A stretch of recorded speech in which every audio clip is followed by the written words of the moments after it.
Lori Slosinski, who was 24 years old, was last seen in Auburn, Alabama on June 10, 2006.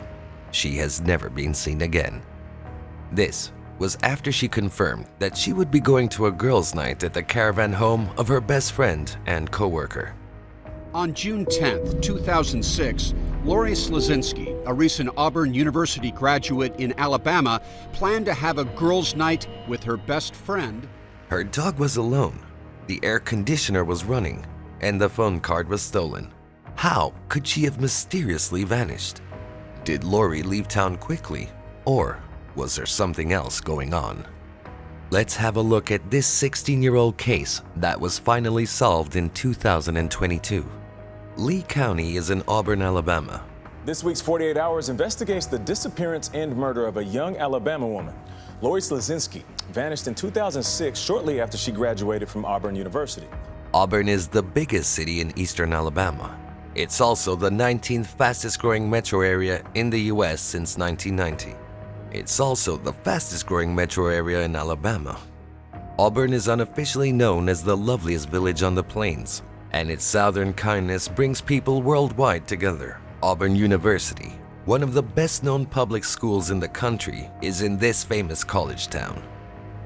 Lori Slosinski, a past student at this very university, is at the center of today's story. On the 21st of September, 1981, Lori Slosinski was born to Casey and Arlene Slosinski. Lori's parents and older brother Paul always loved her because she had blue eyes and blonde hair. The family used to live in New York State, but when Lori was 13 years old, they moved south to a farm near the town of Auburn, Alabama. Lori loved animals very much because she grew up in the country with them. Lori's friends said she was stunningly pretty. She loved the usual stuff, hanging out with her friends, going to the movies, riding her bike and playing video games. She had a lot of fun, but she was also very smart, and her family did everything they could to help her. After she graduated from high school, Lori went to Auburn University, which is close by. She majored in psychology and took a few classes in crime. Her parents bought her a mobile home so she could live away from school in a caravan park. Her fellow students liked the caravan because it was well kept. Lori lived alone with her pet Yorkshire Terrier, Peanut. Her close relationship with her family stayed strong. Every day her mother called to check on her. She got a degree with honors from Auburn University in 2005. She got a job at the East Alabama Mental Health Center right after she graduated, even though she was still living in a caravan park. She also made plans to get her master's degree in psychology soon. Lori's family was proud of her accomplishments, but they didn't know that bad things were coming for her. Lori, who was 24 at the time, had planned to have a girls' night at the home of her best friend Lindsey Braun on June 10, 2006. But Lori never showed up. They planned to watch a movie and have a few drinks. Lori and Lindsey first met when they were both juniors at Auburn University. The two girls became friends because they liked how sweet, charming, and outgoing Lori was. After college, they both got jobs at the same mental health center, strengthening their friendship.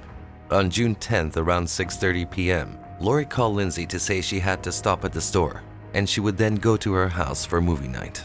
She was never going to get there, though.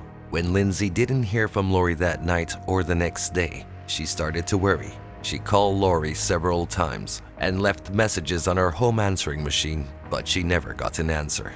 Lindsey's worries grew by leaps and bounds when Lori didn't show up to work on Monday, June 12th. Lori not going to work and not telling anyone was very uncommon. The next Tuesday, June 13th, Lori didn't come to work again, so Lindsey and another coworker went to her house to see if she was okay. When they got to Lori's mobile home, Lindsey couldn't find her anywhere. When she walked in, the door wasn't locked and the AC was on, which was pretty strange. She also noticed that Peanut, Lori's dog, was in his crate. He looked healthy and happy, like he was being cared for by someone. Even though Lori hadn't been seen for a few days, his box was clean. Lindsey thought that something was wrong because Lori wouldn't normally leave her pet alone and unsupervised. Lindsey recalled that Lori had put 3 rugs on the tile floor of her kitchen because the dog wouldn't walk on them. When Lindsey walked in, these rugs and the trash can outside were gone. The news said that later that same day, June 13, 2006, Lori's mother Arlene got a call from her workplace about Lori missing 2 days of work in a row. Arlene tried to call her right away, but she couldn't reach her. After telling her husband Casey that their daughter had gone missing, Arlene left for Auburn right away because she was worried about her daughter. When she got there, she went into Lori's caravan and saw a scary scene. She saw that the door was slightly open and that her bed had been made, but Lori wasn't there. Even her car was gone. When she looked more closely, she saw that Lori's kitchen rugs, a pillow from her couch, a Galileo thermometer, a green trash can where Lori had put a rake and a shovel, and the phone cord for her landline were all gone. Alarm bells went off, and Arlene knew right away that something was terribly wrong. She told the police that her daughter was lost, but that she was still hoping to see her again. When the initial investigation began and the police looked through Lori's caravan home, they couldn't find any big clues that could point to a possible suspect. But they could see that there had been a fight by the marks and scratches on the wall. On Lori's bedsheet there was sperm, and on the doorknob there were droplets of blood. At the scene, police also found a coat pin and a single gold hoop earring. Soon, the police would find security footage from June 10, 2006 that showed Lori going into a Walmart in Alabama. That was the last time anyone saw Lori. After that, no one knew what happened to her. A tip did come in.